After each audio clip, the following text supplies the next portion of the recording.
so Dr. White's a master of doing that from the Greek, because I think he was getting into the verb tenses of saying this is a very specific divine act that necessarily entails the being taught by God or those who are being heard and those who are learning from the Father that will be raised up on the last day. I think he was trying to do that from the Greek. And like I pointed out earlier, I would have to broaden the context back to verse 28 and 29. I think that's that effectual working of God, not of man, that you believe. And so for me, that's really compelling. I did have a question for you, though, because I don't know if you've listened to this on the dividing line. James White mentions the hymns, right? H-I-M in verse 44. I think on Leighton's view, so this might be your view also, or you may nuance it a little bit differently. I think what Dr. White is saying is you can't divorce the hymns here into two different kinds of anthropologies or different ontoses of man. So like this, no one can come to me unless the Father who sent me draws him. Now, he's challenging the provisionist, so we'll see if you would identify with this or what have you. But this is someone who is unbelieving that will believe by the Father's drawing, giving revelation, and then their categorical response, free will. And then he's saying, okay, that's a different kind of him than this in the second sentence. And I will raise him, meaning redeemed person now, up on the last day.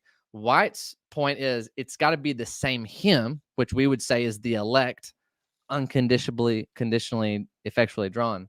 But the burden of proof for even the negative here is to show how you can validate these hymns not being the same.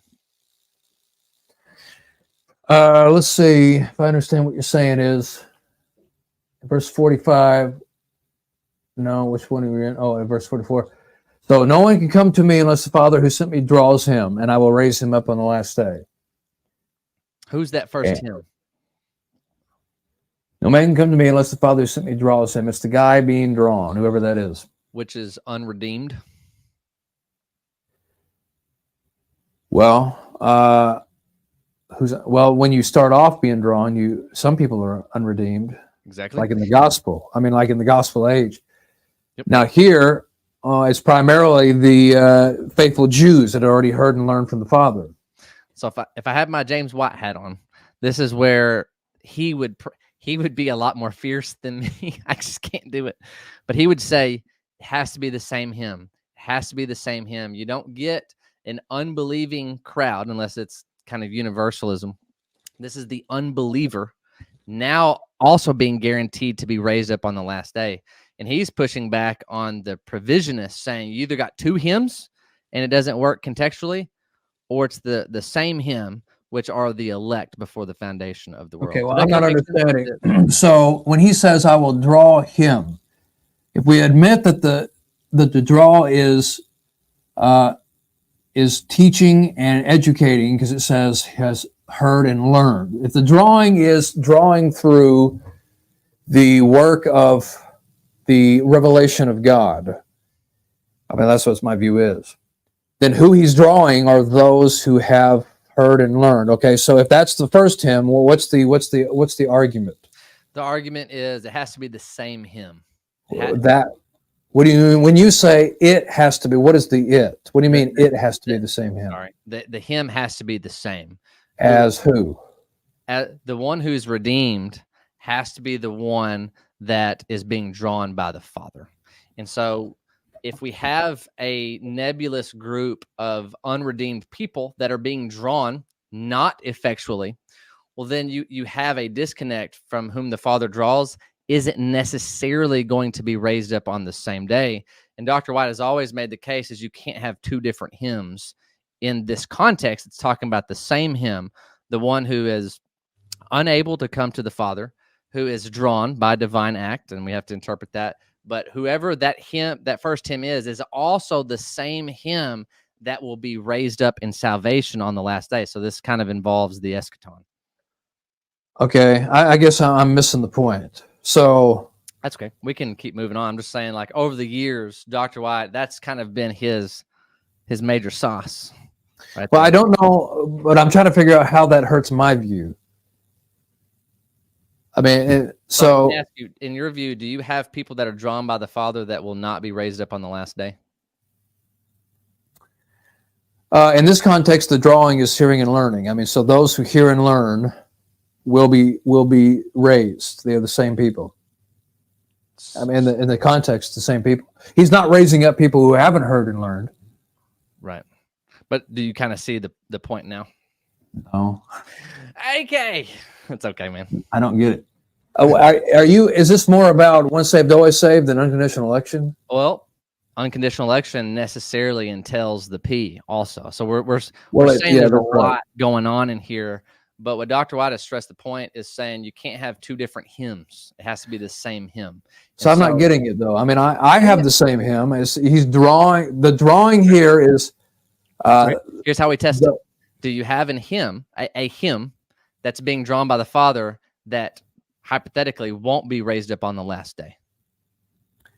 Do you have any hymns? No, there will not be.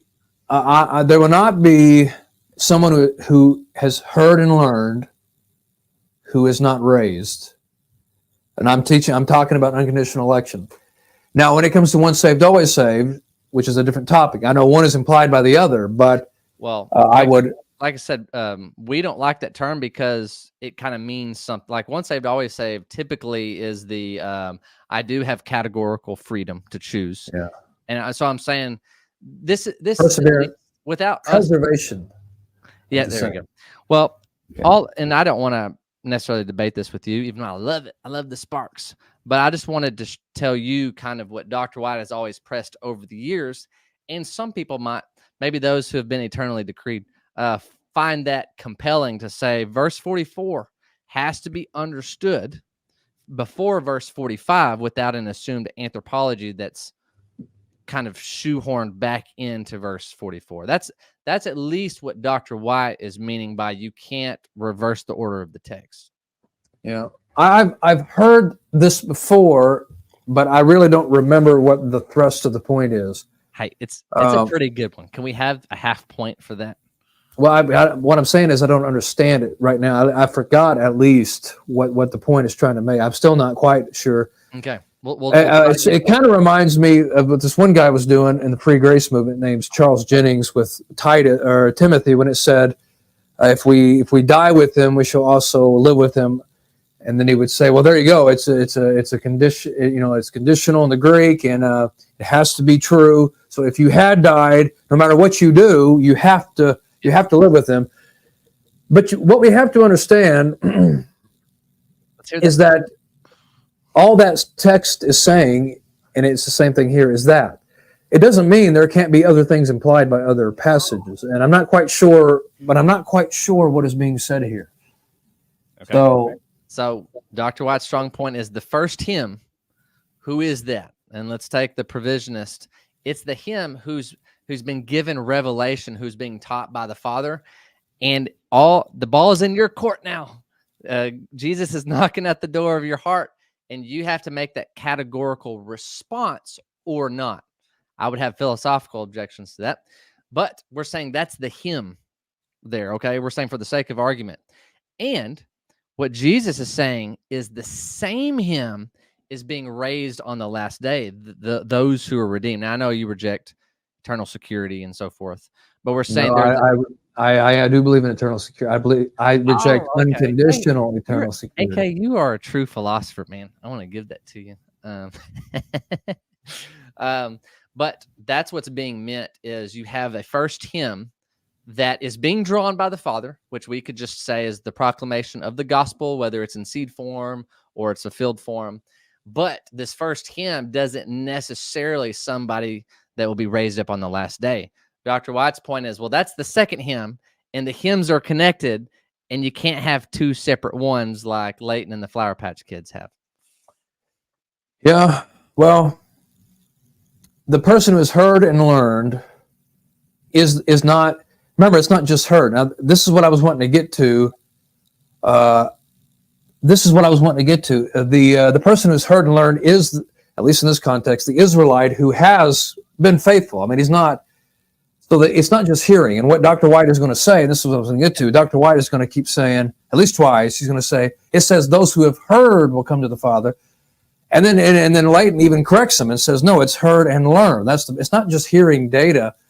The person who has learned is the person who has been affected by it in such a way as to believe. I mean, and so, yes, that is the person. Yep, the work of God, right? Earlier in the context.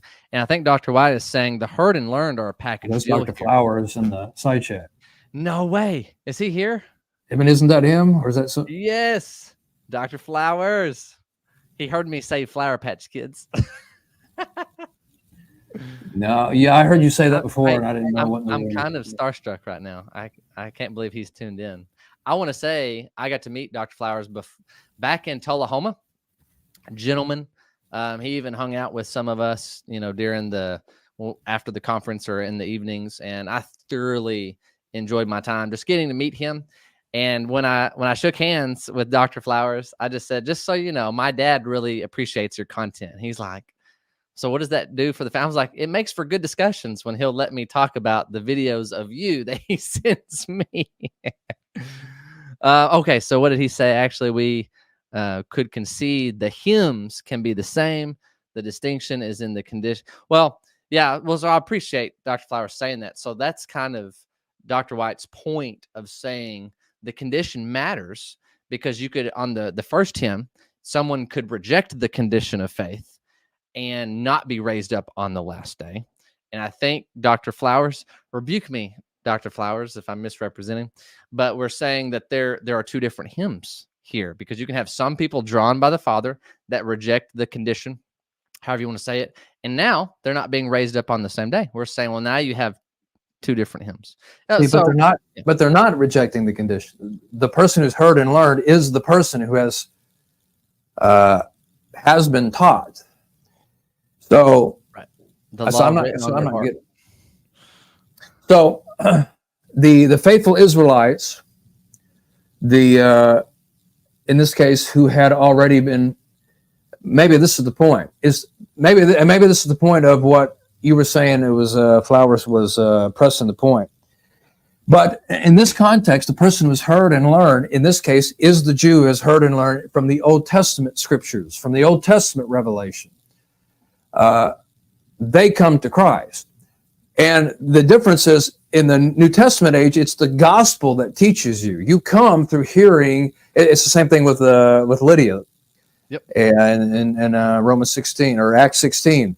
It says, and the Lord opened her heart. Well, how did he open her heart? Well, she was already a believer in the Old Testament God. Because she had already heard to some degree and learned. So it is the same hymn, because it is the person who has already been attracted to Yahweh through his revelation. And so they hear the Son and they're attracted to him. I mean, do you get what I'm saying? Yeah, this is where we part ways. We agree to disagree. I'm getting better at that over time. Okay, well, let's keep playing it. I'm just tickled that Dr. Flowers is in the building. Yeah, I don't know him. But I agreed with most of what he's saying. And well, I will always say this: that I think this part, I think Dr. Flowers does very well here.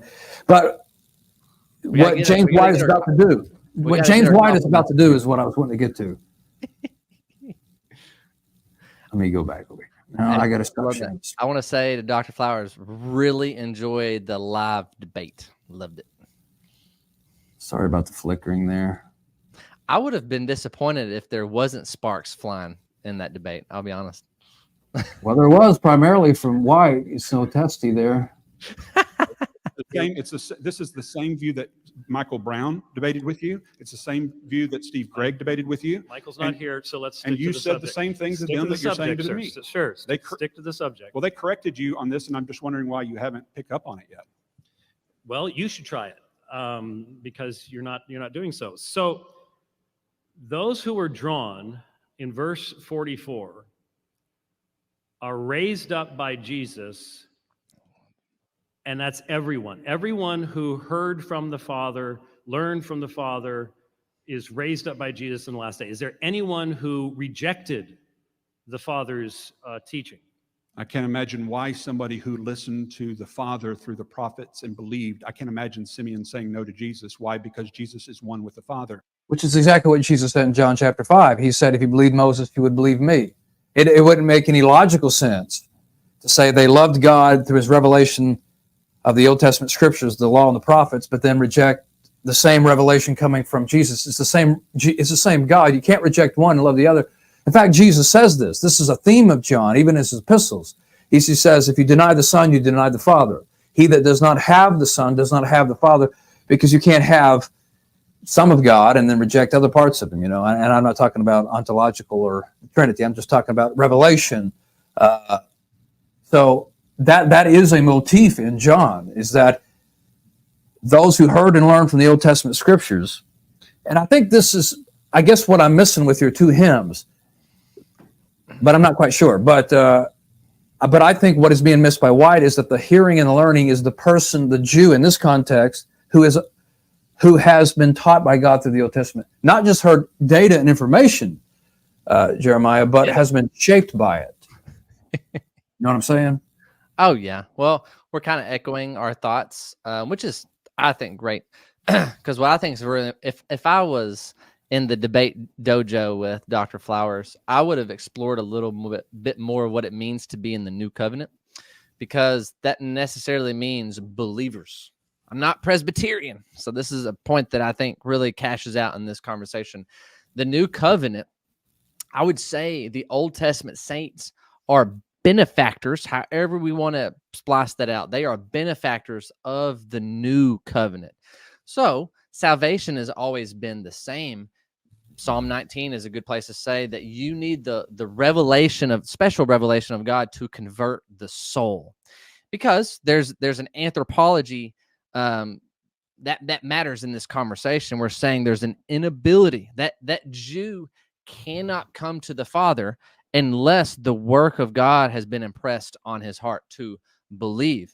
And what's interesting about these Gungus mooing Jews is they've seen the work of God in their midst, and they refuse to eat and drink of the Son, namely sing. And then I would argue is just say because they've not been drawn by the Father. They maybe have heard, but without perceiving, because the divine act has not regenerated that heart, which is promised in the new covenant. So we've kind of touched on that, but the hymns do matter, like I said.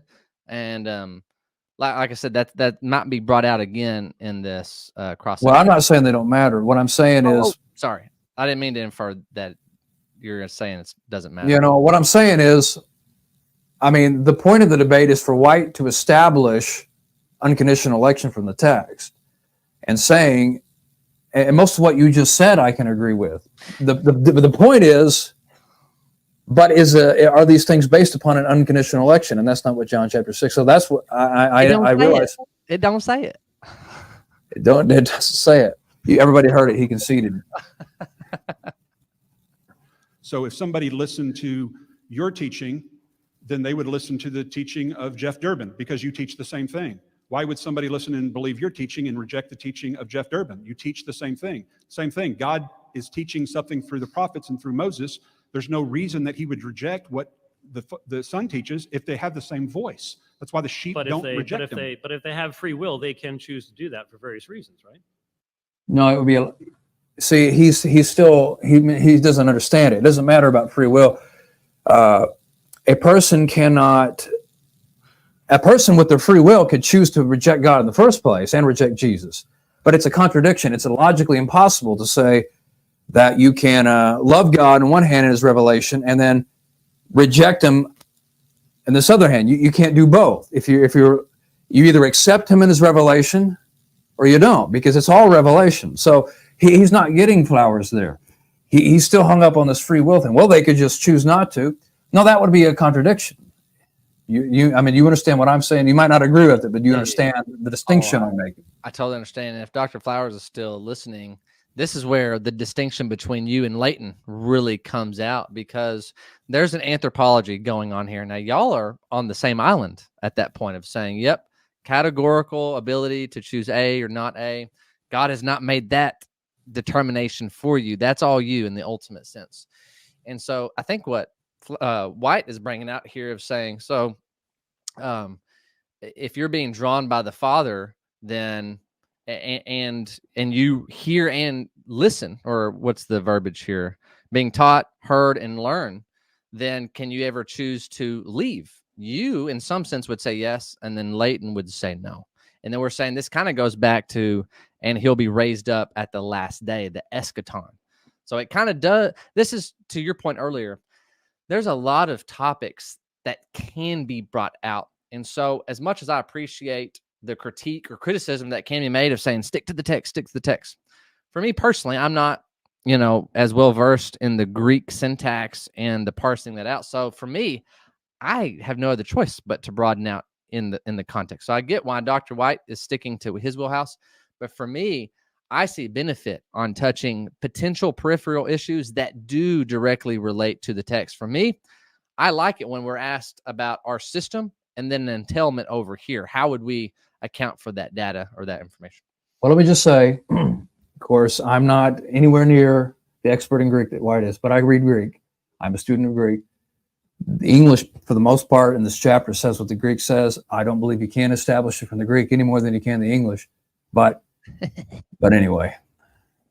I'm enjoying this. But I'm saying they would not choose to do so because the Father and the Son are teaching the same thing. There's no reason that a person who's believing what the Father teaches would reject what the Son's teaching if they're teaching the same thing. When it says they shall all be taught by God, who is the they? Who's the all? I think that's reference to Israel, just like Romans 10, when he asked, have they not all heard? And he actually says, yes, they have. It's gone to the edges of the earth. And so I think it's the same reference point that, yes, Israel all have heard. Everyone has heard. Not everyone has listened and learned, because that's their responsibility. You can reject what you hear. So everyone in Israel was taught by God. And so you see it. He's missing his point.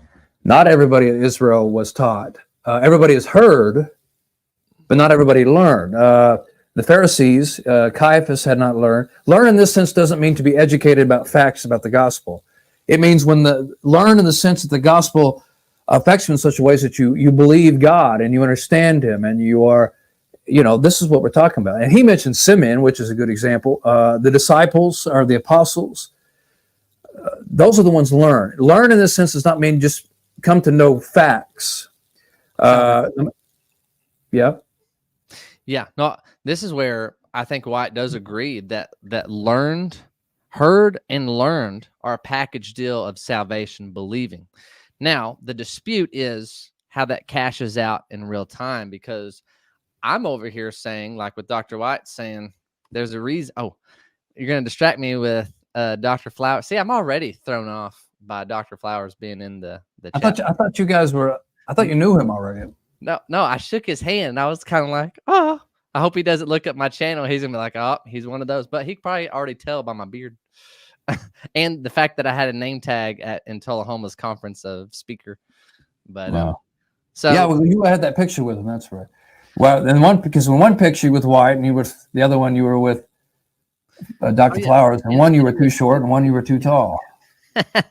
I want to say some of that was the angle. The one gentleman was doing like glamour shots down low, and I'm like, okay.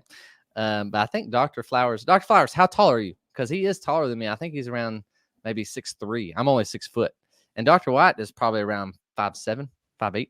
Me and White are exactly the same height because we took that picture together, and I'm 5'8". I'm 5'8". Well, I'm glad you got to meet Dr. White. You were the first questioner at 12.5. Everybody else was scared to death. You got to think I was really nervous about being on stage with him up there. I held back. I didn't want to press him and come up there swinging. I even made a joke about Steven Anderson. I don't think he took it as a joke. But anyway. I laughed, and I agree with you. To take repentance out of response to the gospel, to me, is just kind of nonsense. But I wish you would have asked him about Acts 2:38. That would have been awesome. No, that's okay. That's all right. Distinction between that and everyone hearing from the Father, that's a different group. No, but on the point, though, but that was his question. I mean, all of Israel has heard. And I want you to listen. Now, I think you'll concede that he makes a couple mistakes here. I'm going to try not to. No, I believe that all of Israel has heard. Not all of them listened, but all of them heard, because you're responsible whether you listen to your teacher or not. If you tune out your teacher and ignore what he says, that's your fault, not God's fault. But it says everyone hearing from the Father and learning does what? They come to Jesus. So if it was all of Israel, why didn't all of Israel come to Jesus? No, see, Flowers said all of them heard. He didn't say they all heard and believed, and that's the big difference. And White is not, he's not grasping that. Well, they all hear, but they're not all. They weren't all believers in God. I mean, Caiaphas wasn't all. All those. Plenty of Jews rejected the Old Testament scriptures. That doesn't mean they weren't religious. Again, I mean, the televangelists are very religious, but that doesn't mean they've actually learned. You know what I'm saying?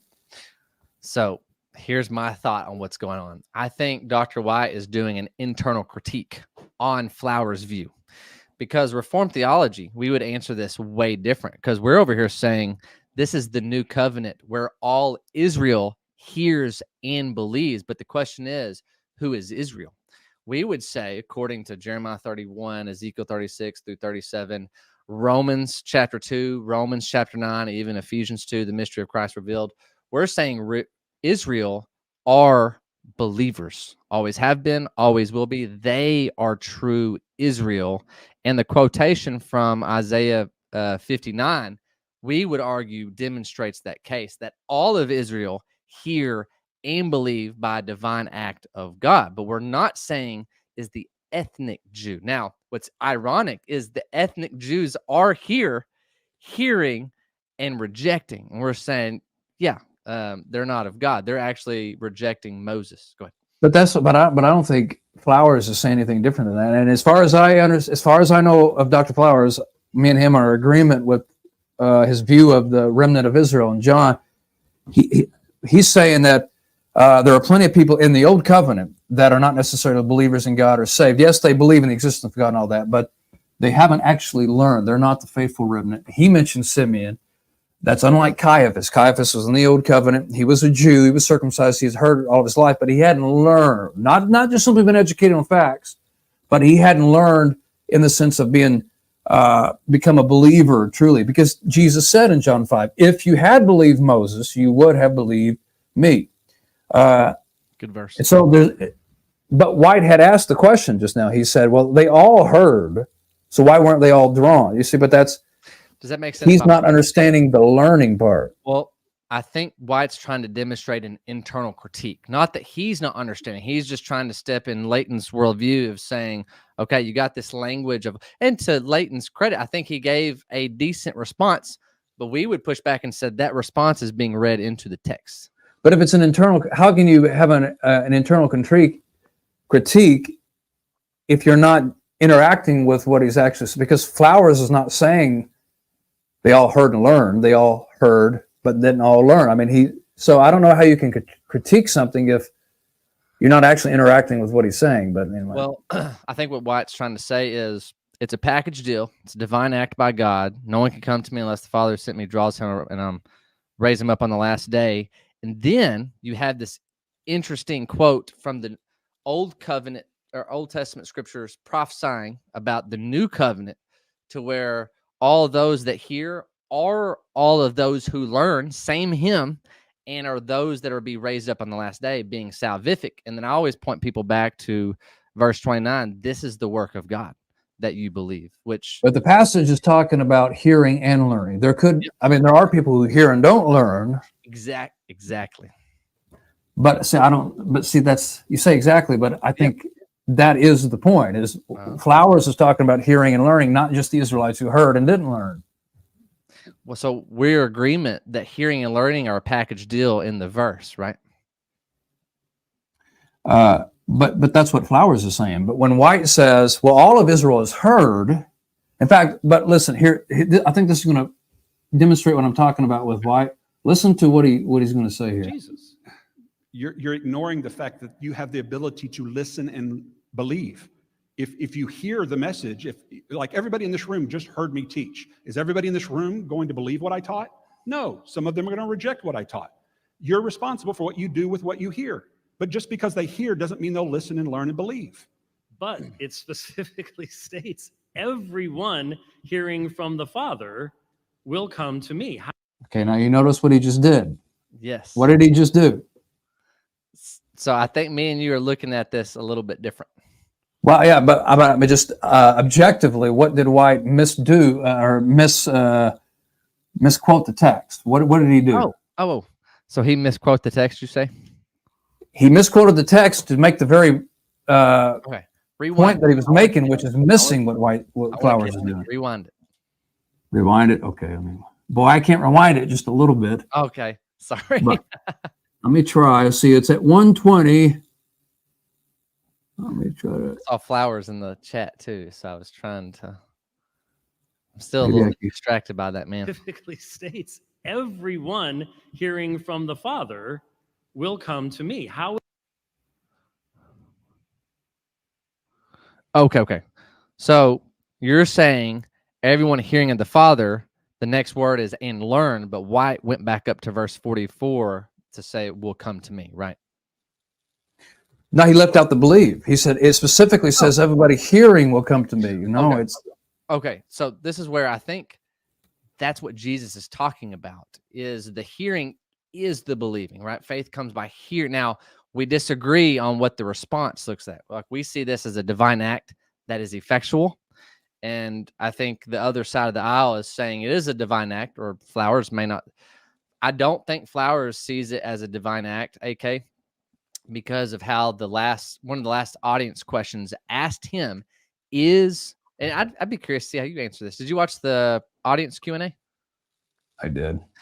I want to know your thoughts on this, if it's okay. What did you think about that question that said, hey, Leighton Flowers, is conversion, is the responding in faith to the gospel a miracle? Is it a miracle? What do you mean by miracle? True philosopher over there. So a divine act that is supernatural, not just providence, but kind of that hand of God intervening in real-time, supernatural, not natural occurrences.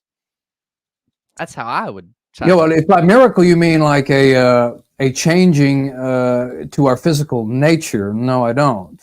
I don't, because I don't believe in total depravity and all that. Oh, man. But it is a miracle in the sense the gospel was miraculously inspired originally, and I believe providentially God brings it around. Answer. Okay. So tell me if we can be charitable on this point of kind of agreeing where we part ways. The Calvinist sees conversion as a divine miracle of God, regenerating that dead heart that only loves sin and brings him to newness of life. And we're saying miraculous. It's the most common miracle today, that you have sinners that are dead in their sin and trespasses coming to newness of life.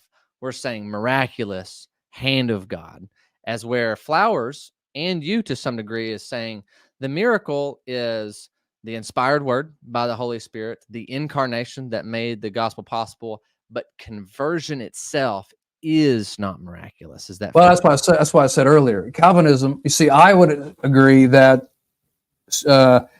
conversion and regeneration is a work of the Spirit, and it's a work of the Spirit in the heart. The difference is Calvinists presuppose a mysterious, supernatural work of the Spirit. That I just don't see the Bible ever saying that. But I get that a lot, Jeremiah, because they say, well, it says he's going to be born of the Spirit. Well, the Spirit has to be doing this. But the disagreement is on what is the Spirit doing. I don't see any kind of mysterious, supernatural. And by the way, I don't know if you do, but other Calvinists say it's mysterious. I asked Matt Slick, by the way. Yeah, you mentioned Matt Slick. I asked him, I said, what is the Spirit doing when he regenerates? He said, well, I don't know. I mean, it doesn't tell us that. But that doesn't say anything about the Spirit doing something mysterious. It tells you what the Spirit does. It makes you alive, which all actually happens in God's mind. The sinner being considered alive, now I know there's a change of character and we start to think differently. I mean, I'm not talking about that. But a sinner being considered alive and in union with Christ, adopted as a son, all these things simply happen in God's mind. They don't actually happen ontologically. I mean, the Bible just doesn't talk much about our ontological nature, except for the reforming of the mind, which is the reforming of how you think and your character. Now that's different, but Is that miraculous? Everything else is not an ontological thing. It's a thing that happens in God's mind. You are a son because he believes you're now a son. He considers you a son. You are now, you now have an inheritance because he says you have an inheritance. You're alive because the relationship is fixed. Anyway, but White's going to say it again here, and then I just want to respond to what he's saying.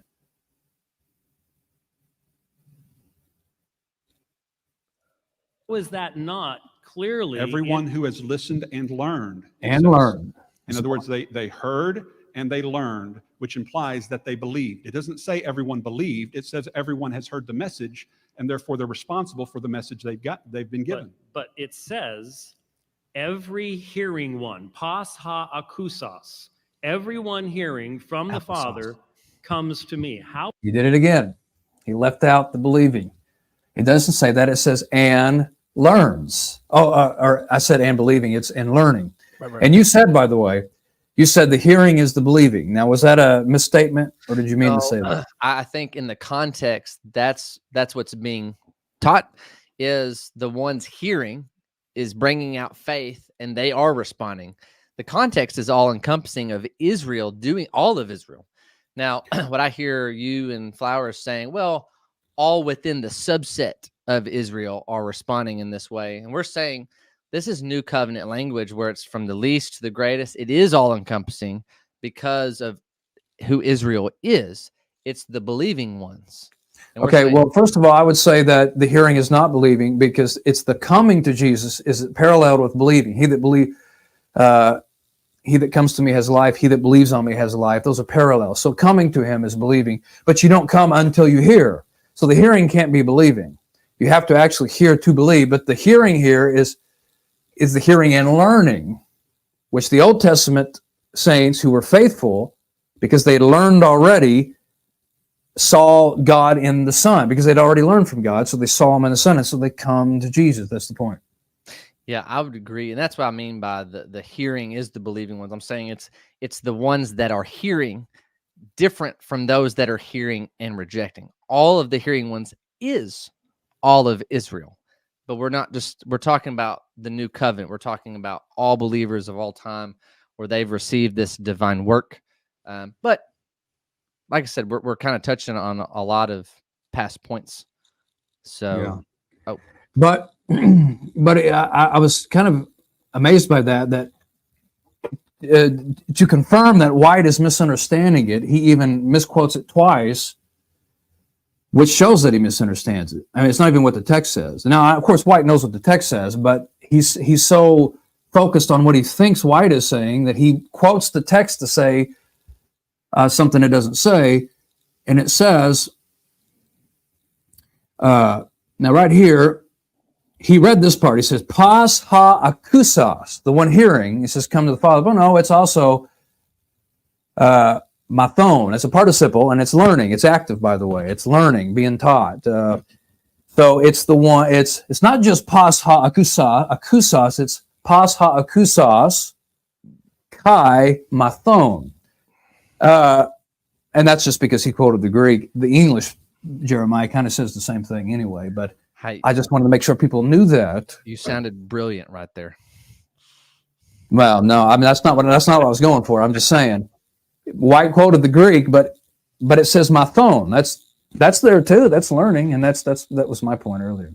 Is that he's not even getting what White is saying. Okay, so I mean we could keep playing that, but just let me ask you. Yeah. Let me ask you now. What statement in John 6 establishes unconditional election? I obviously think John 6:44 is an excellent place to start. And I get how the whole debate rages on it. Don't say that. Don't say that. And I'm like, I get it. But I do like starting with John 6:44, tag team with verse 37, 65.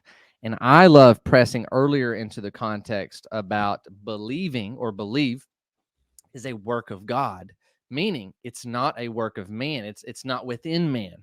And then I would continue to push early. So I'm sorry, I'm giving a really long-winded answer, but I would start probably with John 6:44 but then connect it to these kind of reaffirming verses that say it is a very particular divine act from God. Okay. Well, I would So- shotgun this. no. Okay. So I understand that you're connecting dots, and that's fair to do. But we have to analyze one dot at a time. So verse 44 says, "No one can come to me unless the Father who sent me draws him." Now, show me. Do you think that by itself could establish unconditional election? It depends, because on one hand, no, because once again, we could all agree on what it says, but what does that mean? I think verse 45 is important. Do you hear something? Sounds like snow. Like someone slid. Do you hear it? Oh, I can't hear you anymore.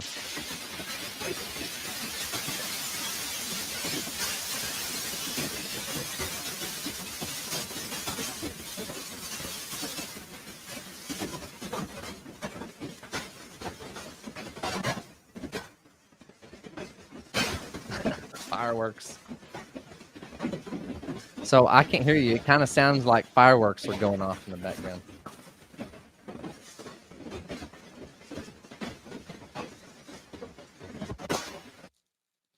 Okay, it stopped. Yeah, my battery's running low on this thing. I can re-hook this up though. So let me play this and change my mic. Okay. My batteries are dying. That's what it is. Okay. We'll play some more of the debate. Now, when do you want to end, by the way? I could. It's 9:37 our time. Now, Flowers says it's the sound of Calvinists being drawn in the provision. Are you coming on over, Jeremiah? Well, the provisionism. Hey, if God determines for that to happen, who am I? Who am I, oh Jeremiah, to answer back to God?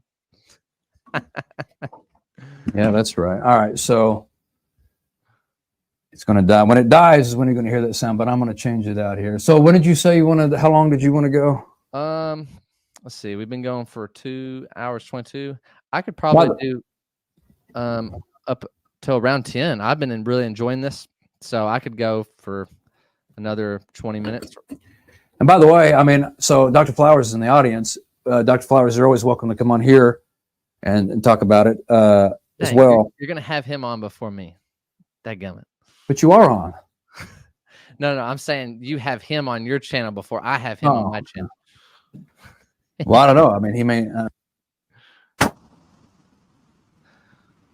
We can't hear. I said maybe he hasn't got an invite from you is the problem. That is true. I'll own that one. I got to play my cards close. All right, I'm going to share it again. How is that not very clearly the description of what drawing means in verse 44? How can this be a general reference to God teaching Israel? Everyone who hears from the Father and learns. They all hear his message, but they all don't listen. Some of them close their ears. They close their eyes. Like Acts 28 says, Paul rebuking this same crowd of Israelites saying, you're ever seeing but never perceiving. You have closed your eyes. Otherwise, you might see, hear, understand, and turn, and I would heal you. What's he saying? You have closed your eyes. It's their fault for closing their eyes, not a default condition from birth like you teach. That spice. Can't hear you. I'm hearing but not hearing right now. So you see a distinction in the middle of the sentence. And when it says, it's written in the prophets, they shall all be Can you hear me now? by God. Yeah, but it's a little distorted. A general thing to all of Israel, right? Yes. Okay. All of Israel has heard. They have no excuse. Then, when it's then. Okay, so you can't hear me. Yep, I can hear you now.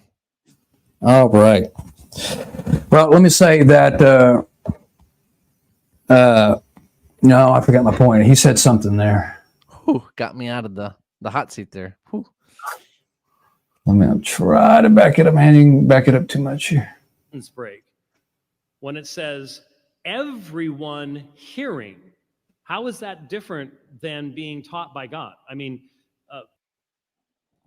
well, you know my answer to that, right? Yep. And I because you could hear the gospel, or you could hear, in this case, the Old Testament prophets, and not have been transformed by it, like Caiaphas. Yep. So my ongoing point there is all those in the new covenant are those who hear divine work has been written on their heart, transformed.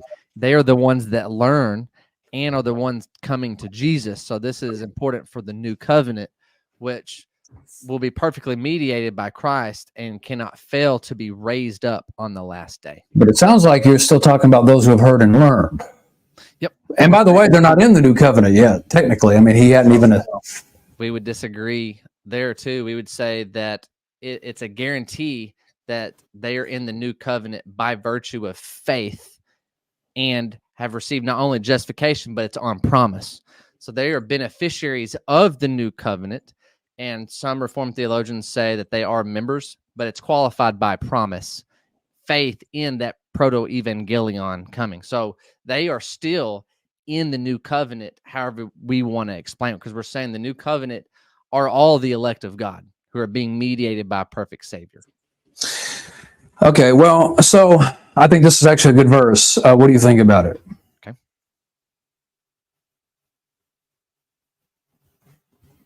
You this verse on the screen. Ever hearing but not understanding. So, help me out. Is this the quotation from Isaiah 6 applied in the book of Acts in multiple gospel accounts? I believe so. It's the only one I'm aware of. Okay.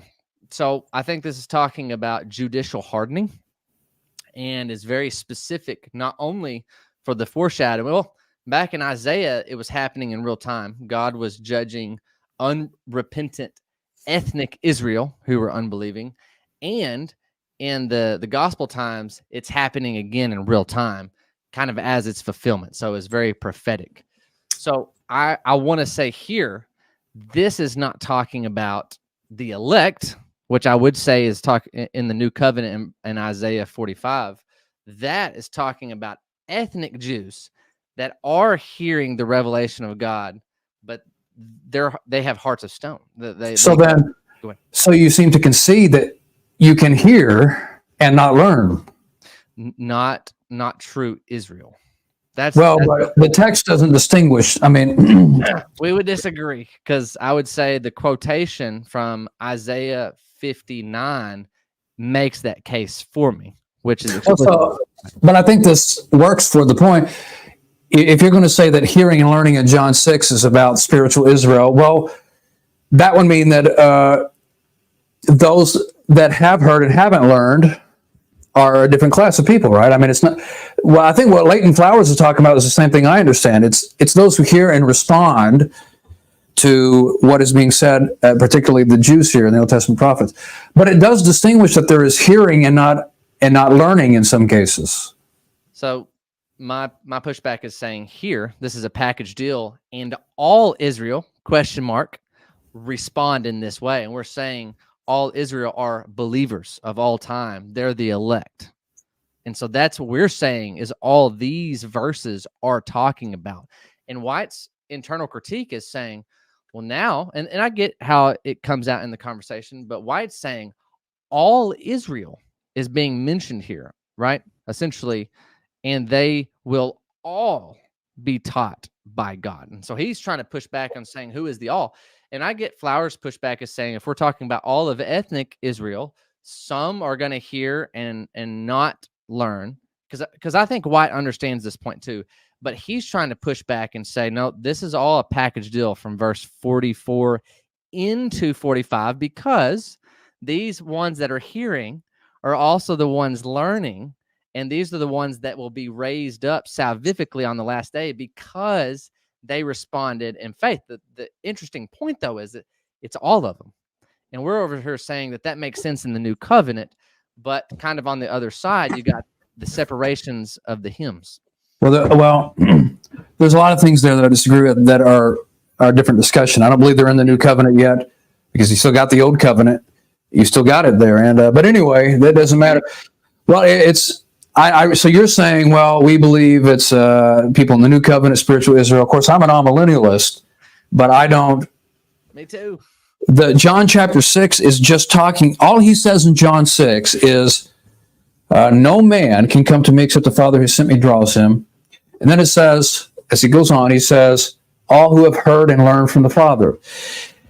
Now, he may be pressing Leighton there.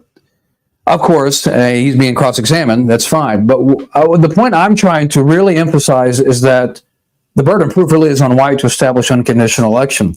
And you can't get that from those things. Especially, you could say, well, you, Jeremiah, believe it's about spiritual Israel and all that, and it's not about the hearing that unbelieving Israel would have.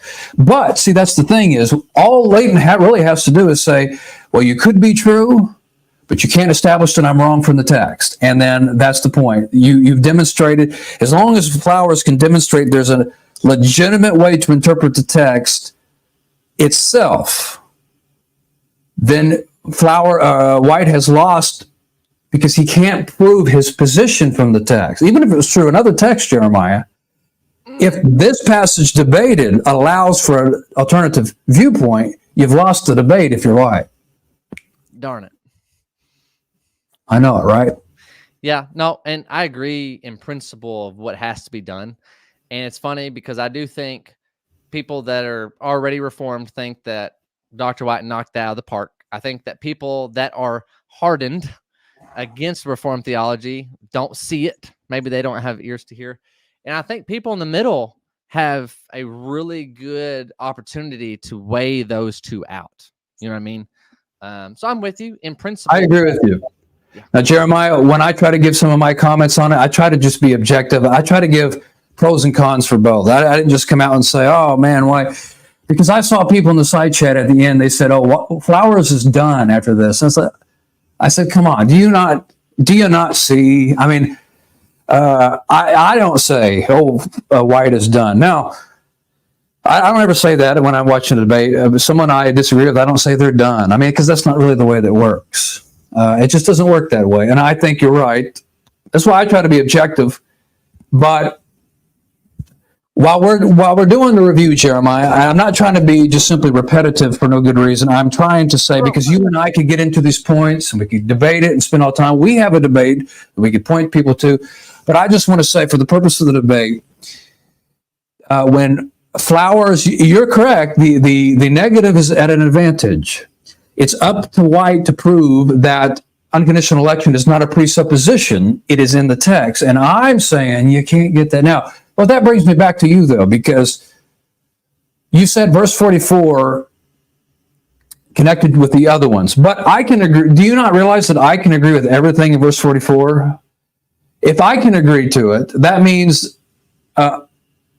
your presupposition of unconditional election can't be found there. So I just want to be clear. Now, you obviously would disagree. Yeah. How can you? Go ahead. I'm sorry. Well, I was going to say, how can you establish anything in 44 as being that the drawing is based upon an unconditional election? How do you do that?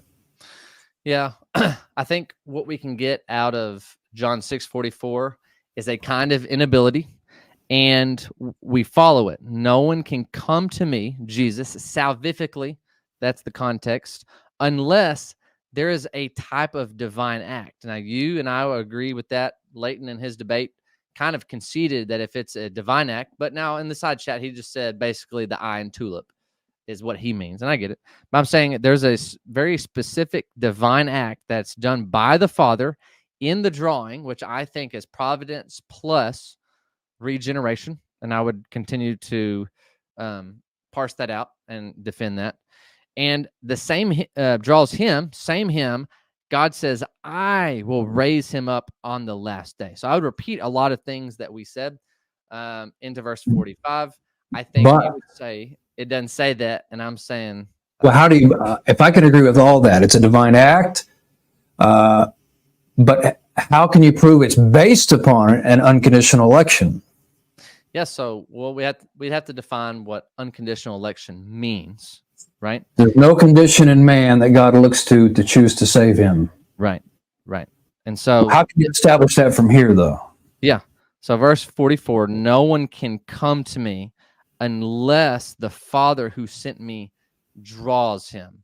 We would draw out of that meaning. This is pointing to not only unconditional election, but total depravity, irresistible grace. And then I would say because of the eschaton, this is also eternal security. So I would begin to unpack it. I think you would just say, don't say that. We agree with what it says. And I understand. But Well, I don't mean it doesn't say it verbatim. I never take the position the text has to say something verbatim. I mean, in order for verse 44 to establish unconditional election, it does have to say something that necessarily implies it. So, but is it not possible, if you don't know nothing else in the rest of the New Testament, if it says no man can come to me except the Father draws him, is it possible to draw him in some other? Can God draw somebody that's based upon a conditional election? If God, not that God does, I know you disagree with that, but could somebody also say, well, nobody can come to him unless God draws him, and he draws him based upon a conditional election? Now, you say, well, I don't believe that. That's fine. But how can you disprove that from the text itself? yeah, I mean, I think we're going to be on repeat. I'm just being honest, because I think looking at this verse alone, most people historically have been very bothered by it. I mean, I'm just saying, like, the text itself has produced this very conversation. I love it. I love the text. I'm not bothered by it, but I know what you're saying. Well, I'm just saying that when you ask, is it possible? I'm saying, oh yeah, like you and I are proof that someone like me can read that and think, dang, divine act brought me out of, my deadness of sin, not seeking God. And yes, I responded by learning in faith, but I'm over here saying that could not have happened unless the Father dragged me out of that previous state. So I'm just saying, and then you would push back and say, don't say that. And then kind of. Yes, all that is presuppositional. Just like you said, it's an inability. I agree that it's an inability, but it could be whatever inability it is. It doesn't mean it's still based upon an unconditional election. I don't believe in prevenient grace, but we could say, well, that might be the inability. I don't believe it is. I'm just saying for the sake of discussion, let's say, well, there's an inability and God gives prevenient grace according to Psalm. I could say, well, that's at least a logical possibility. I can't establish that from the text. I don't believe it's established anywhere. But the point is, you have to be able to show the basis of this, because all it says is that no one can come unless drawn. I mean, but that doesn't prove he only draws those based upon an unconditional election. What's the other verse? You mentioned what? Real quick, we can talk about the other verses that all kind of relate back to everything we've been talking about. I did ask Leighton Flowers about verse 29. I was very curious because to me, verse 29 is one of those really important verses in the flow of this context. If you go back earlier in the chat, I thought you'd be interested to see this. Dr. Flowers says, verse 29, I think I agree with John's Calvin commentary on this verse, ironically. I don't know if you want to put that up there. Yeah, hold on. I'm trying to get another screen in there, but yeah. Say it again, Dr. Flowers. He said what? So I asked him in the side chat what his understanding of verse 29 is, because I think because I thought he would disagree with you on this verse. Yeah. So this is huge for me, that believing. Now he's going to disagree. I think he probably disagrees with Calvin. But what this verse is telling me is belief, whatever the Greek is, I can't read it.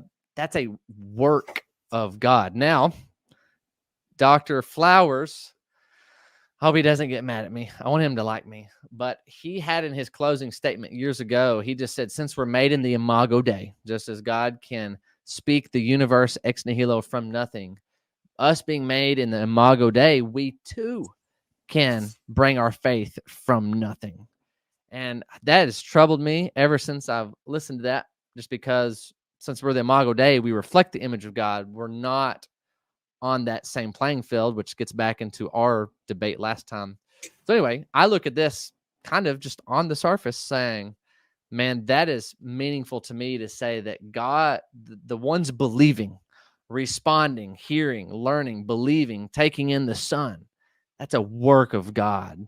And I would say, I don't know what he would say. I don't believe ex nihilo in the sense of from nothing. At least you come from the gospel. I mean, your belief comes from the gospel. It's something God has done. You respond in faith because of what God is doing.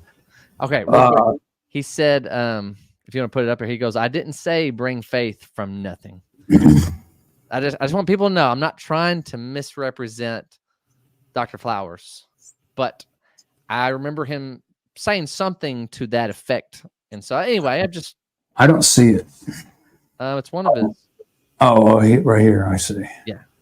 Yeah. So Dr. Flowers, if you remember what you said, I'd like to just see it because that's what I remember you said. I thought you were making the fact that we're made in the Imago Dei. We too can bring our faith from nothing. So if I'm wrong there, I want to see it.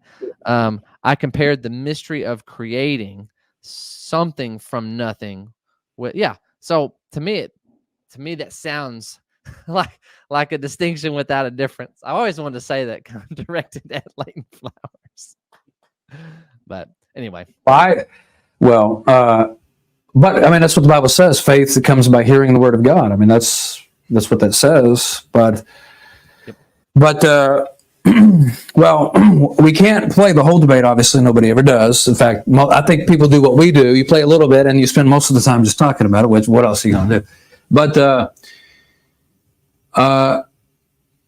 that's ultimately what Flowers was doing in the cross-examination when he was cross-examining White, and that's what it comes down to: is Dr. White, can you establish that unconditional election is not what you're presupposing? And I had asked you, and I'm not trying to put you on the spot. I mean, but I'll try to lock it again.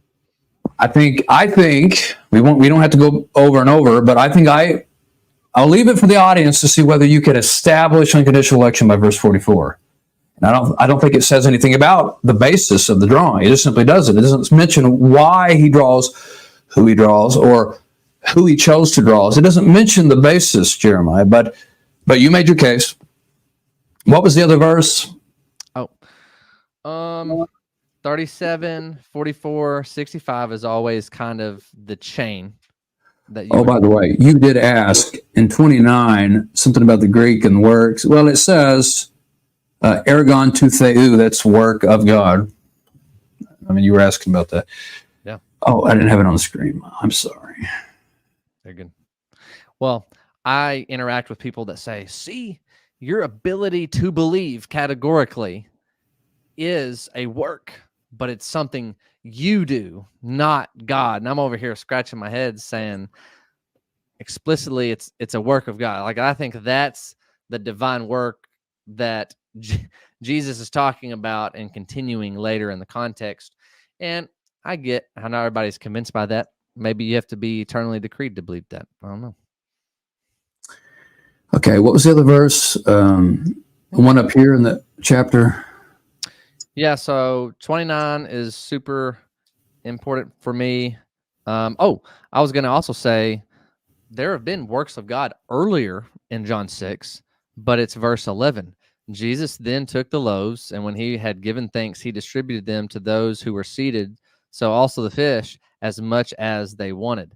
That is a miracle work of God. And I'm saying this is the same context of saying belief has to be a miracle of God in your heart. That's why verse 44 and 45, 37, with the Gungus mooing people, Jews, 44 and 45 is so important because this is the new covenant that God has written the Torah on their hearts, something that the Holy Spirit has regenerated, has taken out that heart of stone, given them a heart of flesh, and causes them to walk in his statutes. So for me, I see that all being drawn out from the text. This quotation is of the new covenant, the covenant of peace, an everlasting covenant. This is the covenant of grace that's found in Jesus's wrought blood. Hebrews goes different.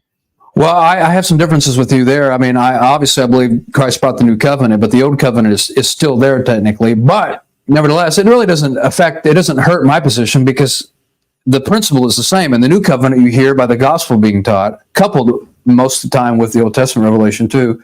But for anybody that doesn't know it, because you mentioned it several times, gungus moving is just a Greek word for grumbling. Actually, it's gonguso here anyway. I wanted to say it because Dr. Flowers said it in his opening and rebuttal, because Dr. White has said that for years. He loves saying gungus mooing. So I appreciate that in the debate.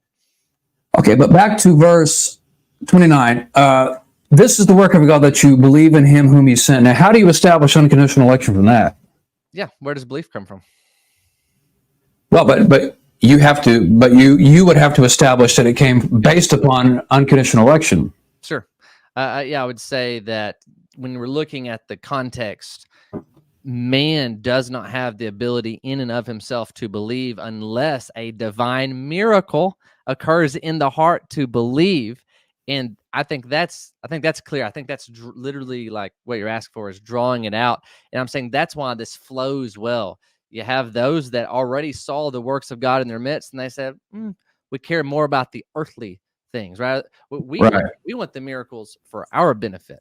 And so if I grant you everything, I'm sorry, go ahead. No, go ahead. No, that's fine. If I grant you everything you just said, but how do you know it's based upon? And so God has to work a miracle in their heart. He has to give belief. But how do you know he bases who he does that to on an unconditional election? Why can't it be on a conditional election?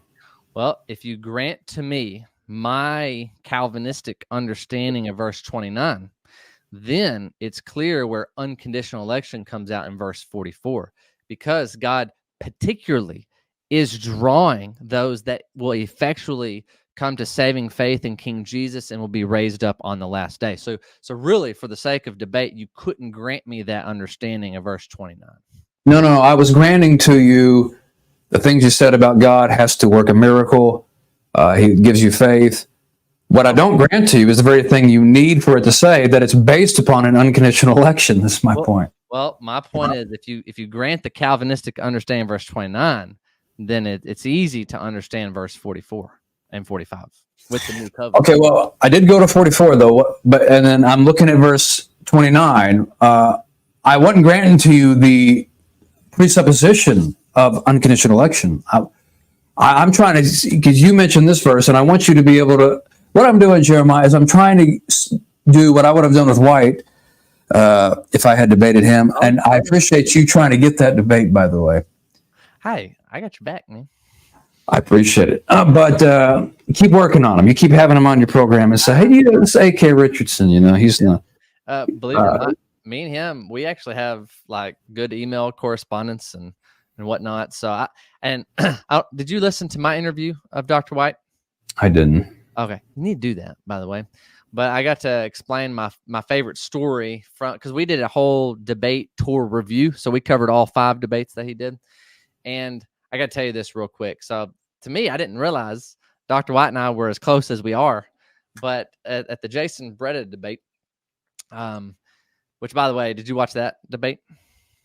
No, I didn't.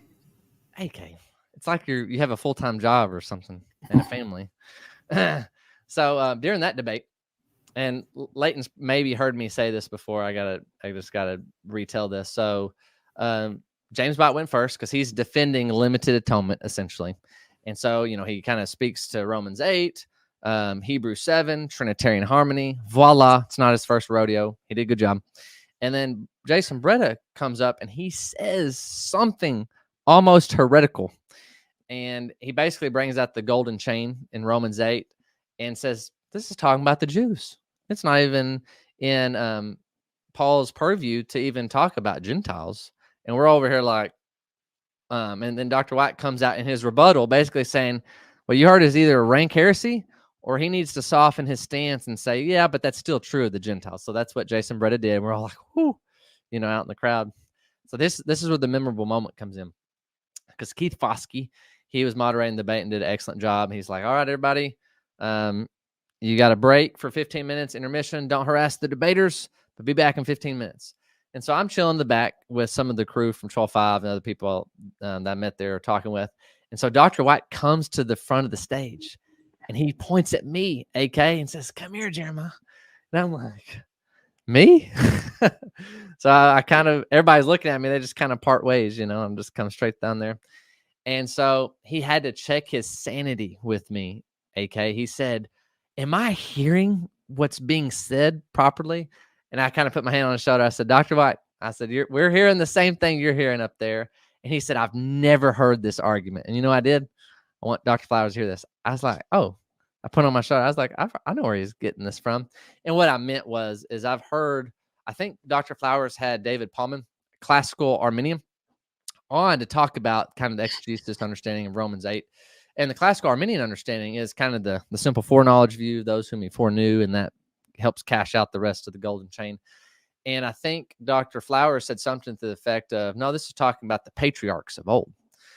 And I remember just thinking, I've never heard of such a thing. So anyway, that's the point that Jason Breda was making.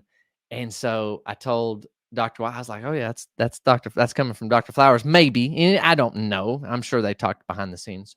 But here's what I was wanting to tell you. He said, "You're kidding me." And I said something to the effect of Dr. White. I said, "Look, this Jason guy, props to his boldness, definitely came into the Calvinist line then to debate you on limited atonement." I said, "But I don't appreciate how much confusion he's brought." And I said, "I really hope you expose everything for what it's worth." And he says, "Oh, it's not going to be pretty." And so my point is, I was really trying to rev that engine to get him ready for the cross-examination. And if you go watch it, it was definitely one-sided in my most humble, unbiased opinion. Yeah, I haven't seen it, and I might go watch that. Okay. Well, just closing up some of the things we were talking about here. So in verse 29, when it says, "This is the work of God, that you believe in him whom he has sent." The basis for, of course, my view. I don't believe I believe God causes belief, but he doesn't do it irresistibly. And it's not based upon an unconditional election. I believe he does it. You have different presuppositions?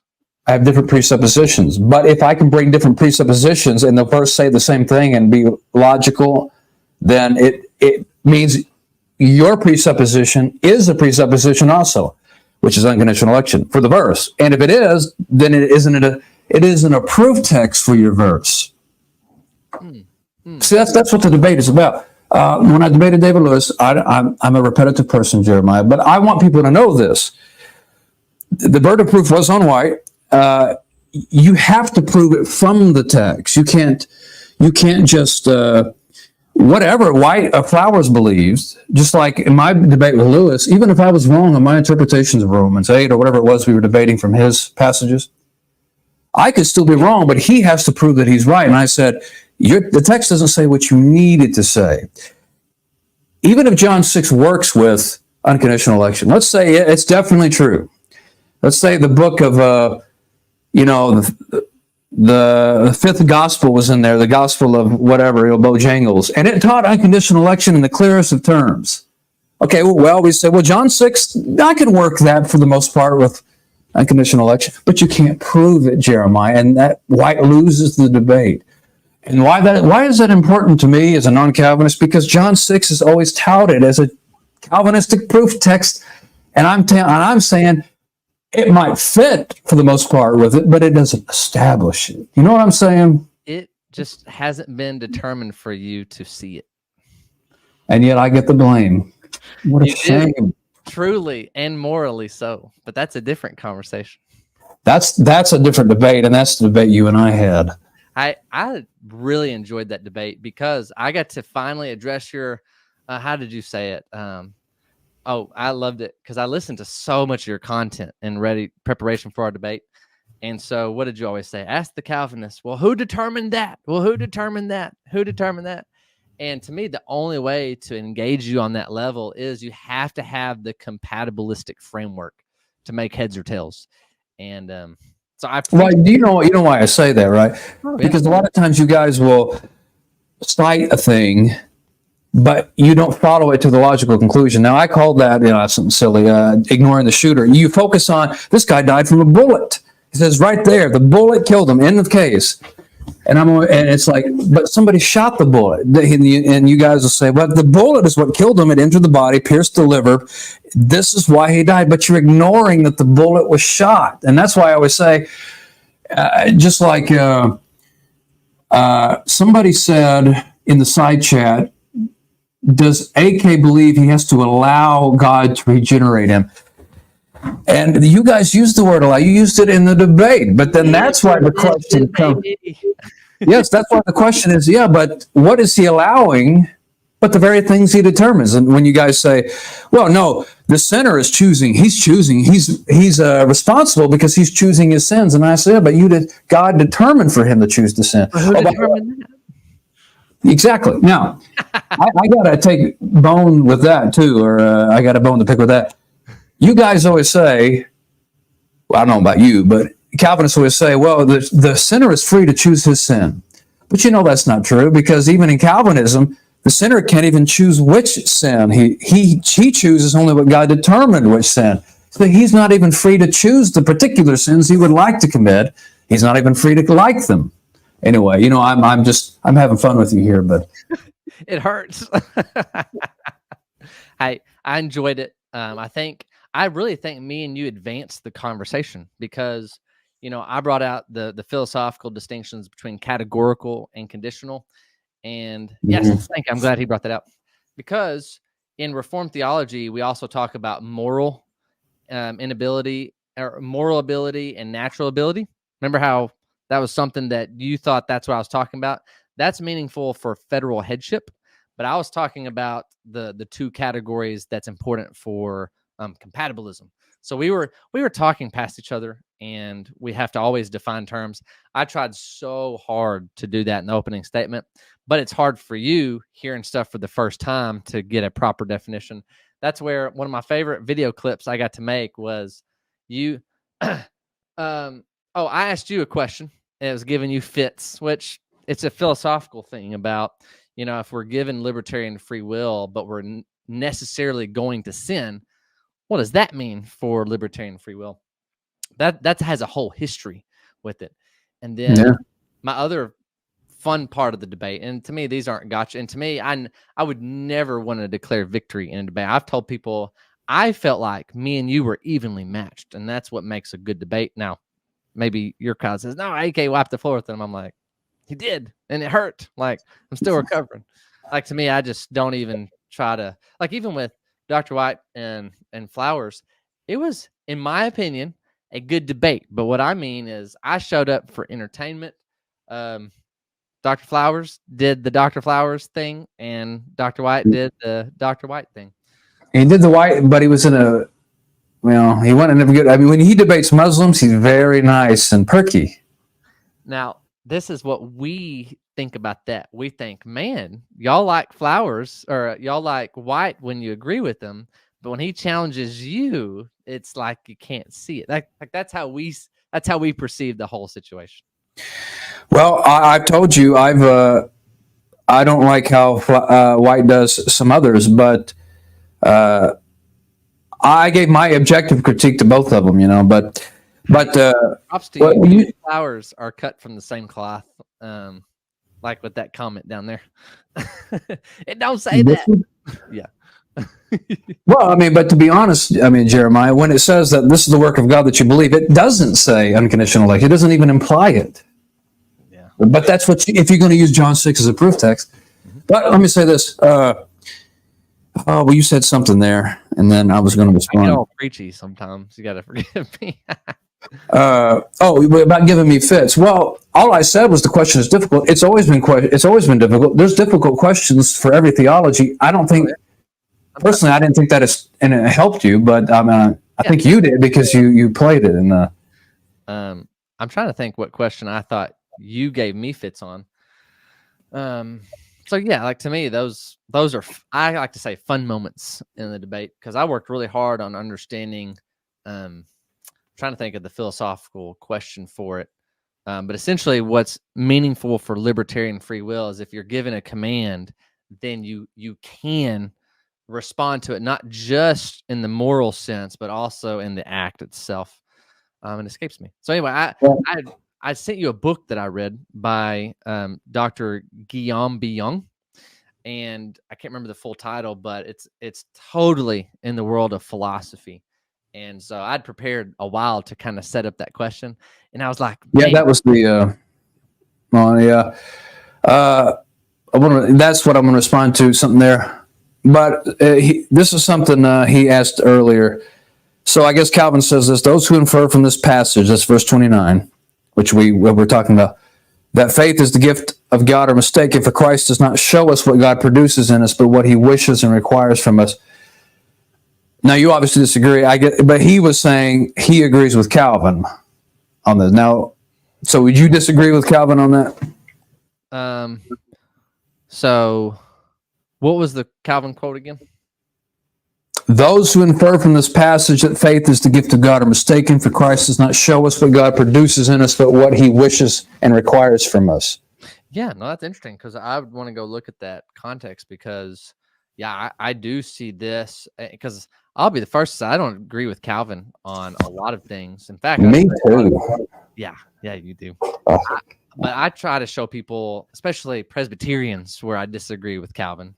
But yeah, I think that's interesting. I definitely want to go look up Calvin's commentary on that, because to me, this would be like a slam dunk text to say you need the powerful working of God here to bring a dead sinner to newness of life.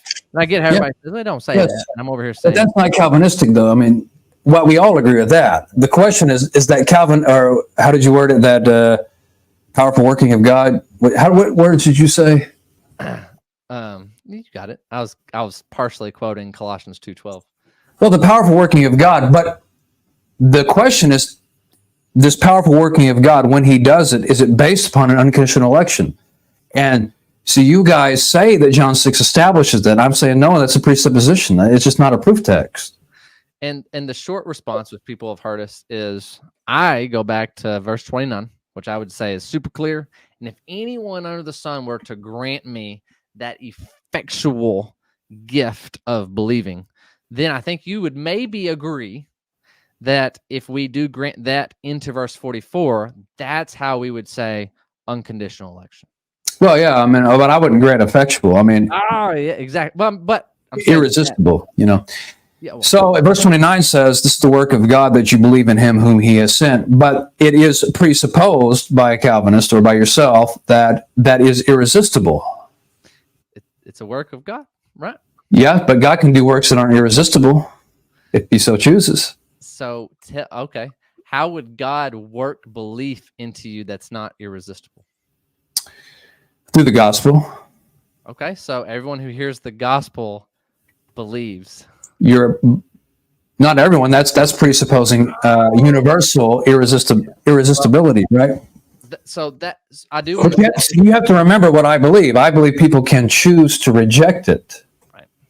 I do think that's harder for your worldview and systematic to account for that verse, because if we reversed the proposition for you to defend it, I would do very similar things that you're doing now, which is good, but just pressing on the presuppositions and the verbiage. And I'm saying I am drawing that out of the text. Now, someone that disagrees is going to have to say, don't say that. Don't mean that. Why not? No, see, but what I'm saying is you are assuming all the text says is that it's the work of God that we believe. It doesn't say whether it's irresistible or not. The text does not say that. Yeah. Well, I would tell people it depends what you mean by irresistible, because I mean what Calvinists mean. Yeah. Well, then we would say this is a work of God, and we're over here saying it's not also a work of man or cooperation of man.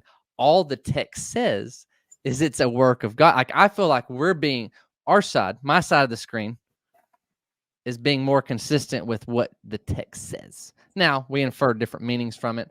I think that grounds what we're trying to prove, but I recognize that you don't. All I'm saying is, if it's logically possible, even, let's just forget about what Scripture says otherwise. Even if it's logically possible that God could work something that isn't irresistible, Think about this, Jeremiah. You've kept me on. You're pretty slick. You're new. You're now the slickest man alive. You got me 20 minutes past what I was going to do. Oh, well, okay. Well, we can end it here pretty shortly. Let me just make this point. In the Old Testament, it says that Solomon's wives turned away his heart from following God. They did something, and in fact, they did it to his heart. It specifically says they turned away his heart to other gods and from following Yahweh. They did something to his heart, but it doesn't say it was irresistible or not. Now, we, of course, realize these are humans. It isn't irresistible. So to do something, and even in this case, to work an effect on somebody's heart, can even be done by people. And since we can see that it isn't irresistible, though, if his wives are doing it, that means we still say they did it to him, even though he conceded. He allowed them. That's the word you guys always say. Since he gave in, that's the word I would use, not allow. He submitted to their persuasion. And when he does that, it still says they turned away his heart. Just like when it says God works the spirit in your heart, or God works belief. Yes, but that doesn't mean that he does it irresistible any more than Solomon's wives turned away his heart irresistibly. Now, I'm not saying, I know what's going to be said, oh, you're comparing God to Solomon's wives. No, I'm comparing how language works, Jeremiah. To say that somebody does something, but not understanding. To say that somebody does something like somebody's heart or to work something doesn't mean it's irresistible necessarily. That's what I'm comparing. Yep. And I think that's a pretty good example, don't you? Because pretty good. I mean, I'll give you half a point. I'll give you half a point for it. What's that? I said that's a pretty good point. I'll give you a half point. Look, I got a question for you. Okay. What do you think is what do you think the most persuasive point of Calvinism is? The most persuasive point. I want to try to be genuine here and not say nothing. Thank you. That's okay. What's the most persuasive point? And it could be for any of the 5-point acrostic, or it could be for a type of divine determinism. I'm just curious for those on the other side that you think, okay, I can see to a degree, even if it's couched within bad reasoning, how a lot of people find that persuasive. And hopefully it's not a backhanded one. Well, I'm going to try that it isn't. I would say passages on like Ephesians 1 and to talk about predestination, and the reason I think those are the most persuasive is because, number one, I think Calvinists have done a good job of communicating their message. Now, this isn't trying to be backhanded. Sure.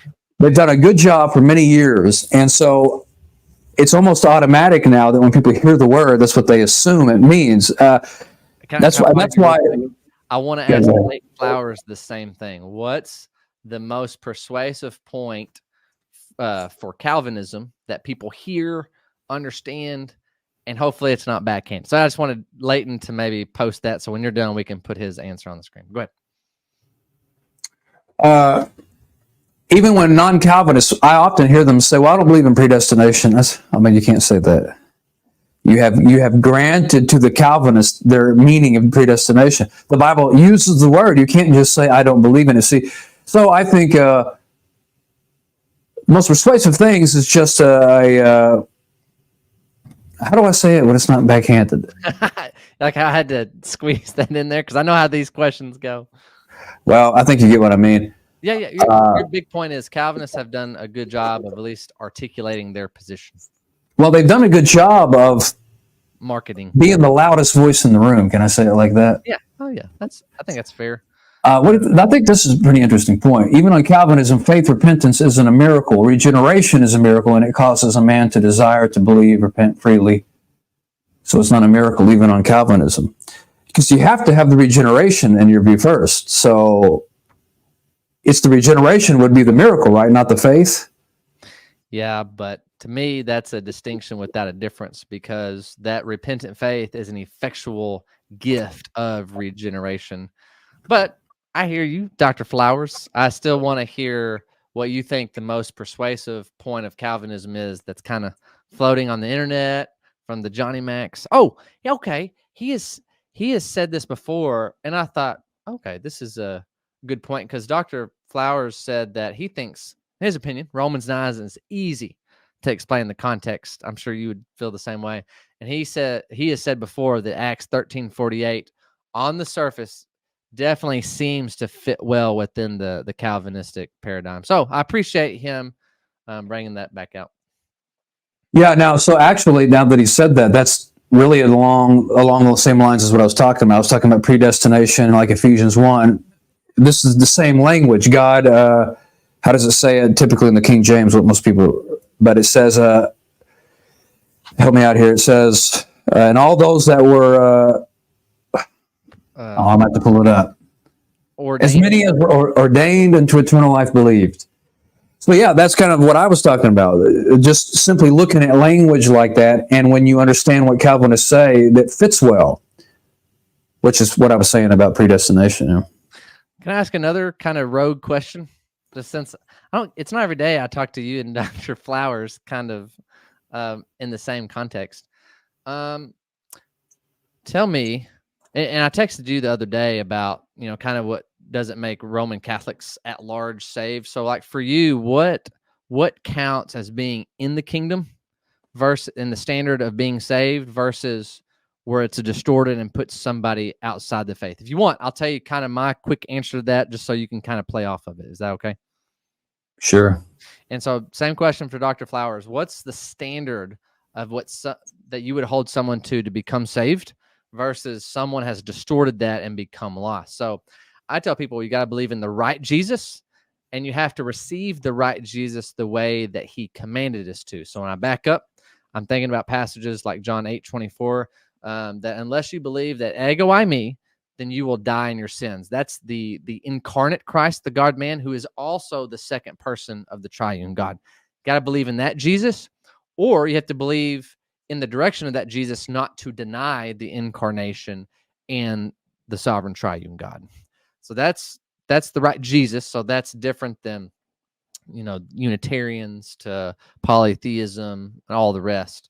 And then I'm thinking of John 1, Galatians 1, that you have to receive that Jesus by faith apart from works. And so to me, gospel of grace mentality, and this is kind of how I navigate the waters of saying if someone's in the kingdom or not. Okay. So how would you answer, kind of distinguishing? I know it's always case by case, but what are some good principles that you determine if someone's in the kingdom or outside the kingdom based on what they're saying? I would say you're out of the kingdom if you don't believe the King James is the no. Oh, somebody, Michelle, Sherry, KJV out there. No, I wasn't making a comment towards her. She's been a supporter of the apologetic dog, so I'm glad she's still in the side chat. Yeah, no, I was just joking. I was thinking of actually someone like, never mind. But I believe what puts you in the kingdom is when you put your faith in Jesus Christ in an attempt to genuinely submit to him and be his disciple. So it's like Apollos in Acts chapter 18 at the end. Yep. It says good things about him, but it says that he only knew the baptism of John. So even something significant as baptism, he didn't have correct. But he wasn't a false teacher. Right. He had salvation is not based upon the precision of your knowledge. Right. What he did was, what he did know, he faithfully served Jesus in and corrected it when he realized he was wrong. That's, I think, what makes someone saved. Okay, I don't know. I think all Leighton said was God judges the heart. He will judge rightly. And so I agree with that, but I think we have good biblical grounds for if someone articulates a false gospel, that gospel is to be anathema. So I'm wondering, what are the parameters of judging a true gospel versus a false gospel? Well, I would say, I'll tell you things that I would say, if nothing else, are borderline, but this free grace idea where people say you don't have to submit to Jesus at all and you're still going to be saved. I'm not going to call that the gospel at all. Now, there may be some who call themselves free grace who would say, no, you're not going to fall away. I mean, you're not going to be a rebel. I mean, a true Christian is going to serve Jesus. But I just have no respect for someone who says, no, you don't have to submit to Jesus. And the mid-Acts dispensationalists, to some extent, at least they'll say, well, they'll say you don't have to submit to Jesus in the Gospels or something like that. I think that's terrible. You deny the lordship of Jesus is pretty bad. So how I would kind of piggyback off what you're saying to some degree, you and I have our disagreements in this question. But when I say someone has to submit to Christ, I'm saying a true faith alone, apart from works. But the free gracer, they mean something else by faith than what I mean, because I'm talking about a repentant faith. And like you and I have talked about, they want to remove repentance. And I'm like, oh, when you do that, that is an empty faith that even James 2, I would argue, brings up. That is a mere said faith that is maybe assenting to facts. But if there's no repentance, if there's no change of mind that engages the heart, then that's not submitting to Christ's kingship. Kind of me and you, where we disagree is how we define faith and how we define works, I think. But we we would agree on what you just said. Yeah. Repentance is a necessary product of faith. I think we're saying the same thing, maybe just semantically different, but faith and repentance are two sides of the same coin. I don't think you get genuinely one without the other. And how you explain saving faith has to involve repentance, and how you explain saving repentance is necessarily interwoven with faith. Yeah. Well, at any rate, I think, so go back to the debate and kind of end it here. I don't believe White's a good debater, no matter, even if he's wrong. I mean, that's the truth. But I think he didn't establish his presuppositions, and I didn't say that in most of my comments because I thought that's expected.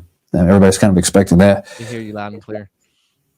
And so I have a debate coming up on some passages, and I just say when you debate a passage, you have to establish that passage proves it, not just could flow with it, not just could harmonize it, but proves it. And I pressed you a little bit. You gave your case, which I think failed, but I would say that, wouldn't I? That's okay. Dr. Flowers, I love this.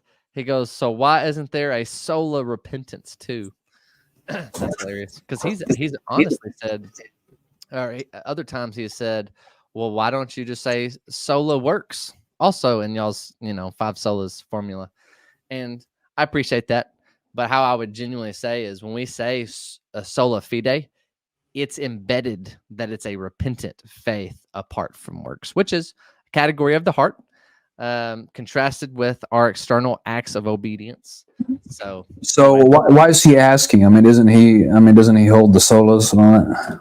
This is where I'm not sure on the provisionist / maybe traditional Baptist. I think it goes back to a marketing thing, like you were rightly saying. Got to point that way.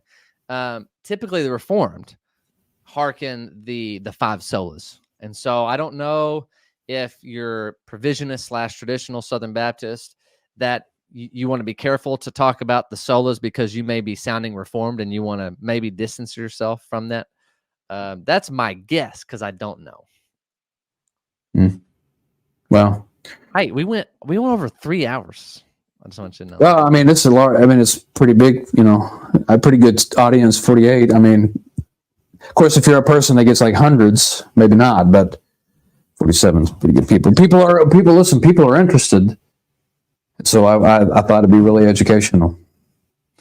The solas are stronger on provisionism. Thank you, Dr. Flowers. By the way, I may re-upload this on my channel. Are you okay with that? Me? Yeah, I mean, it's fine with me. I might make it a 2-parter, though. I got to think of a banger thumbnail to make with us. So next is for me to get David Lewis, since he said he's coming on. I'm going to get him on. But anyway, so I appreciate everybody in the audience. I found the debate everybody was anticipating this, and everybody was talking about it. So I thought, well, I guess I'll talk about it too. I have some thoughts on it, and I appreciate Dr. Flowers, since we're ultimately talking about him.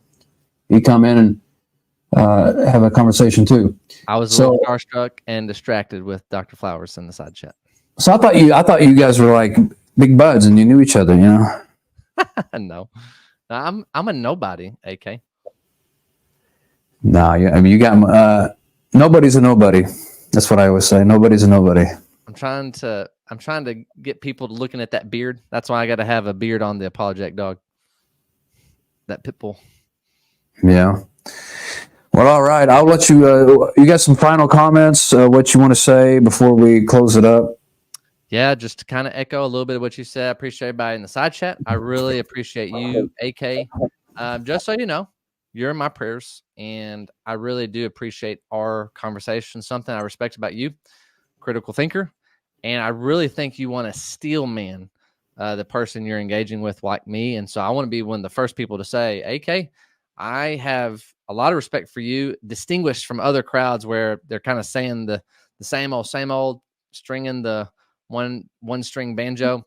And so you've kind of shown me that you take the scripture seriously. And so to me, that's good. And that's why I agreed to come on here because I knew it'd be a charitable discussion. I don't want to engage in any condescending way. We have our disagreements.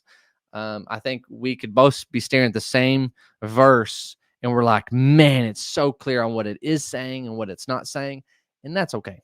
I think me and you hopefully charitably modeled that. And so I'm wanting people to take that away of saying, man, AK really steamrolled Jeremiah. But you know what? Jeremiah was able to really have a charitable dialogue in that. And for people on my side that maybe think, man, AK just could not understand what Jeremiah was saying, it's like, hey, let's remember that Christ-like love when we are engaging with people, whether it be evangelistic or in an iron sharpening iron context. So if you enjoyed some of our interaction, even if you disagree with me, please flow over to the Apologetic Dog YouTube channel.